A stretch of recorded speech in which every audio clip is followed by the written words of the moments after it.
Allahu Akbar, Allah.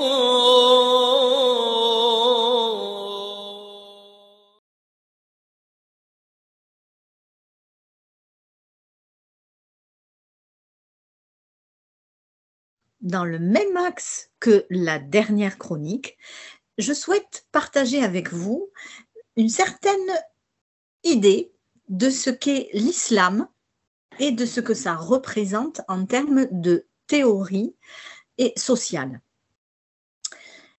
En partant la dernière fois donc du témoignage de Sophia Ghani, il m'a semblé intéressant, à partir d'un autre ouvrage sur le frérisme de Madame Bergeau-Bacler, de voir un petit peu ce qui se passe dans cette religion.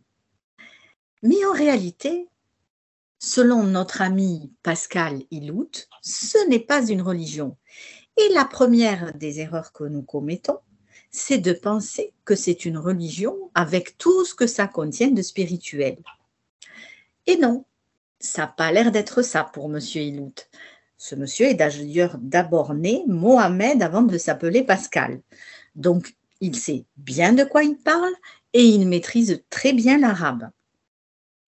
J'ai été très attachée à sa façon de démontrer ce qu'est l'islam en réalité, parce que je l'ai vécu personnellement depuis ma naissance. Et je pense que lui aussi nous en parle en ce sens. Il est vrai que la première source du problème de l'islam, c'est de penser que c'est une religion. Et non, les amis, c'est d'abord une idéologie. Et quand on passe à l'islam comme une idéologie totalitaire, on applique un peu mieux une certaine analyse sociale concrète et réelle. C'est pour ça que j'ai bien aimé la démonstration de M. Pascal Illout. Il explique effectivement qu'il s'agit d'une idéologie totalitaire, car le musulman, dès sa naissance, et surtout la musulmane, inscrit la soumission dans le corps, l'espace et le temps. Et moi, j'ai pensé de suite à un enfermement à la Matrix, car en réalité, c'est l'enfermement de la pensée et de toute cette réalité qui est transformée. Pourquoi je parle de Matrix? Parce qu'il est vrai que le personnage principal, Néo, est enfermé dans un certain monde. Et bien, c'est exactement comme ça que je me ressentais jusqu'à l'âge de mes 35 ans. Et oui, jusqu'à 35 ans. Et vous allez me dire, mais quel gâchis! Eh bien non, je ne le vis pas comme ça.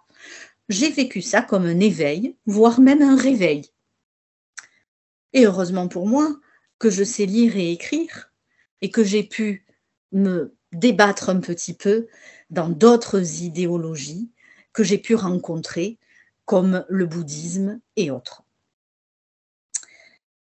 Et j'ai trouvé donc l'analyse de M. Illout très intéressante. Et j'en ai un petit peu parlé dans ma dernière chronique. L'islam est hermétique à l'amour de l'autre. C'est pour ça qu'on interdit à la femme et à sa progéniture, je cite bien sûr Pascal Illout, d'ouvrir son cœur à d'autres idéologies, d'autres religions, à un autre homme, quel qu'il soit, d'une autre confession ou même athée. Et du coup, l'islam s'assure dans ces cas-là une certaine reproduction de l'enfermement. Et il appelle ça le ghetto.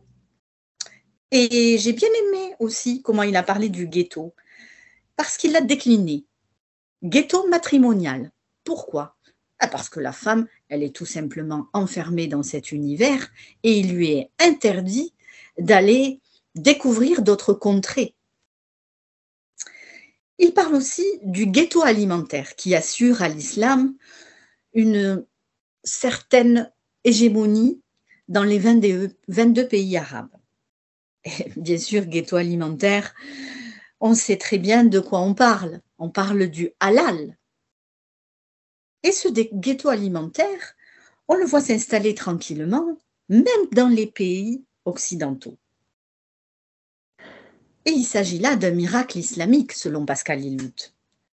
C'est une idéologie qui fait pâlir d'envie d'autres idéologies totalitaires, comme le communisme, par exemple. Nous avons des nostalgiques du communisme qui basculent dans la fascination de l'islam et qui se retrouvent être, en réalité, de grands défenseurs de leur propre idéologie. En ce sens, je rejoins complètement le paradoxe évoqué par Pascal Lillout, un paradoxe permanent que l'on voit aujourd'hui, malheureusement pour nous, dans l'actualité, et il se décline avec les féministes, par exemple, avec, je ne vais pas citer de nom, je vais rester très poli parce que je ne veux pas donner d'importance à certaines personnes qui représentent aujourd'hui la gauche et le communisme dans toute sa splendeur, mais qui en réalité vont nous enfoncer dans la perte de liberté.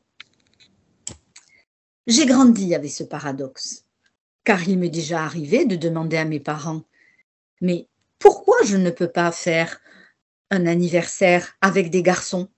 Pourquoi je ne peux pas m'épiler? Pourquoi je ne peux pas me maquiller ?»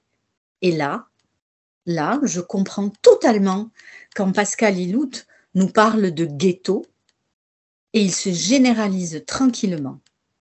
Il se généralise complètement et laisse très peu d'espace à une certaine personnalité ou un esprit critique. C'est pour ça que je me suis réveillée à 35 ans. Pourquoi est-ce qu'on reste dans cette caverne? Et je vais revenir à l'allégorie de la caverne. Et heureusement que nous avons quelques concitoyens qui se réveillent, pas assez nombreux à mon goût, mais ça commence.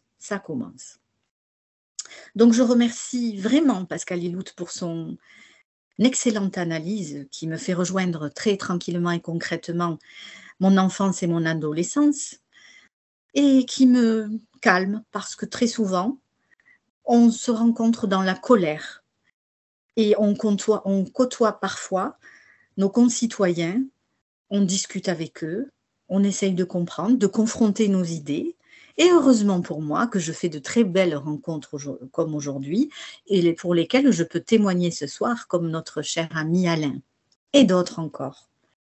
Oui, c'est vrai que le ghetto, il me parle bien parce que très jeune, il a été très difficile de demander à mes parents des explications claires. Quand M. Pascal Lillout parle de progéniture et de la femme musulmane et sa progéniture, c'est qu'en réalité, l'islam, cette idéologie-là, totalitaire, enferme la femme parce que c'est par elle que beaucoup de choses passent. Et là est aussi un paradoxe.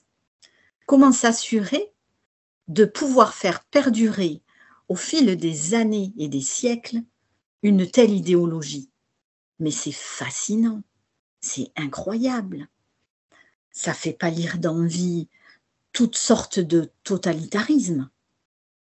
Et oui, les amis, ce soir, j'ai voulu un petit peu vous évoquer Pascal Lillout parce que je trouve qu'il parle très concrètement et de ce qu'il a vécu et il parle très concrètement de quelque chose pour lequel je suis vraiment d'accord. C'est ce côté édulcoré de nos idéologistes, essayistes, écrivains. Ah oui, parce que ça ne fait pas super d'aller casser de l'islam. Non. Et en fait, parler de ce côté édulcoré, ça m'a bien intéressée. Et heureusement que nous avons quelques écrivains, quelques analystes, mais ils sont hélas pas assez nombreux. Ils les trouvent pas assez sincères.